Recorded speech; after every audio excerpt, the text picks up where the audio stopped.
Hello everyone! So sa mga nakakaalam at nakakaalala ay ito ang pala namin ni Josh nung White Cebu. So yan, actually kay April yan, yung camera, but yeah, ayun ako and then si Josh.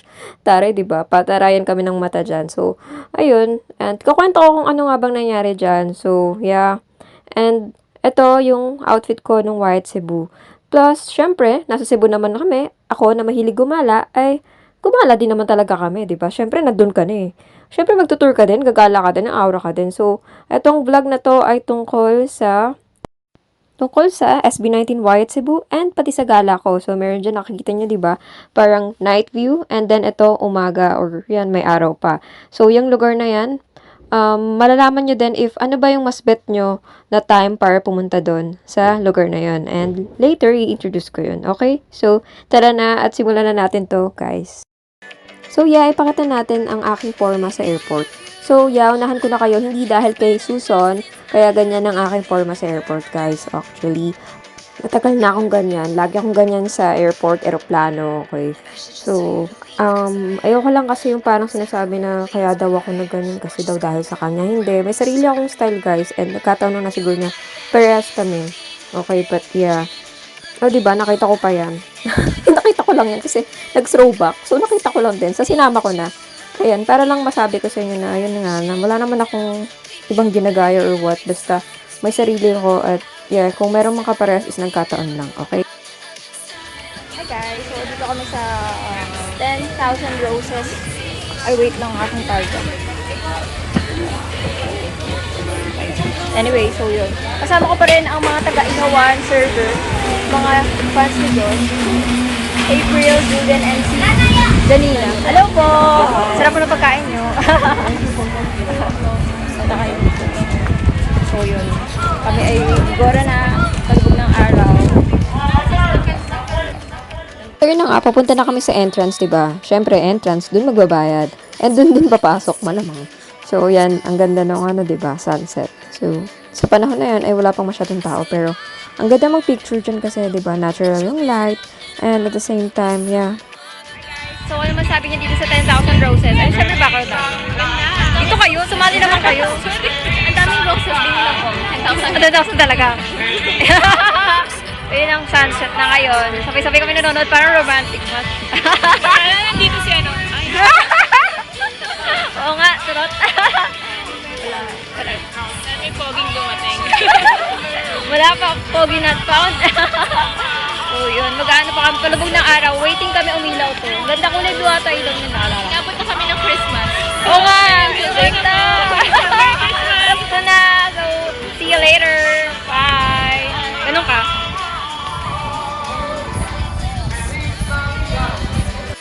So, ito nga yun, yung 10,000 Roses. Actually, pang second time ko na nakapunta dito. Last 2019 pa. So, ito ay bumalik ako dito para din ipakita sa mga friends ko na 18. Ayan, yung mga fansite ni Josh and yung isa pa niyang fan ay, para, diba? Kasi ang ganda. So, ito yung isa sa mga favorite ko dito sa Cebu. And maganda talaga siya. So, mamili na lang kayo if gusto niyo ba sa sunset. Para sa akin kasi, parehas maganda eh. Pero ayan, super daming tao lalo sa gabi. Kaya, ang hirap kaya paulit-ulit kami ng video ng ganyan kasi ang daming tao. Pero, po, siyang maganda. Later, ipapakita ko rin sa inyo yung mga photos. Okay, ito yung video, diba? Ang daming tao. So, paano ka makakapag-reels or TikTok dyan? So, tsaga-tsaga lang. Siguro, kung gusto mong mawala ng tao, mag-stay ka hanggang closing. Diba, yun naman talaga. Pero, grabe. Parang inaabangan din kasi nila tong pailaw. Kaya ganun. So, ayun na, ito yung mga photos. O, diba? Maganda rin talaga siya pag ganito na sunset. Kasi kita mo yung puti, tapos maganda yung ilaw, natural light, ganun. Tapos, ito naman, ayan, sa gabi. So, meron din siya sa taas. Pwede kang pumunta sa taas. Kasi meron diyang cafe. So, pwede kang bumili, and then, yeah, umaura ka dun sa taas. Ganun. Hi, so papunta na kami ng waterfalls. Grabe ko lang. Grab drive. Tinamit siya. Taga-taga kami nag-drive. Ano masasabi niyo? Excited na ba kayo? Yes. Super. Ito lang yung ano. Expected namin mga 3 or 3:30. Later na lang. Si Julian nasa harap. Tingin ko talaga sumawa lang ako.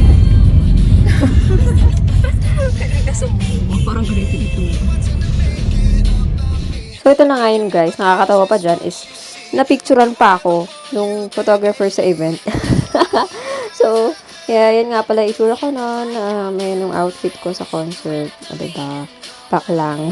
Tamang forma lang, ganon. So, ito na nga. Ikwento na natin paano nga ba nangyari to. Again, thank you so much pala, April, dito sa Instax. So, nakakatawa lang. Talagang pak na pak yung mata namin ni Josh. So, yan, video rin pala nila April yan. So, nakakatawa dyan. Inaabot ko sa kanya yung panda. And, yeah, huwag kayo magalit dahil friends naman talaga kami niya. Kaya kahit ganyan palu-paluin ko siya is okay lang. So, ayan, picture, pack, ganun. So, yun ang kinilabas yun nung nakita nyo kanina. Tapos, yun, kinuha niya na. So, yeah, sabi niya, akin. So, parang, ayaw pa niyang maniwala na niregaluhan ko siya, di ba? Napaka ano kasi, ang weird kasi na nireregaluhan ko siya sa mga event na concert. Ang awkward kasi talaga. Kasi diba tropa mo. Tapos ayun na nga. So inabot ko sa kanya. Sabi niya nga, Ken. Ayun. Siyempre kay Ken. Kanil ba ba? Charot. Ito naman yung sa video ko.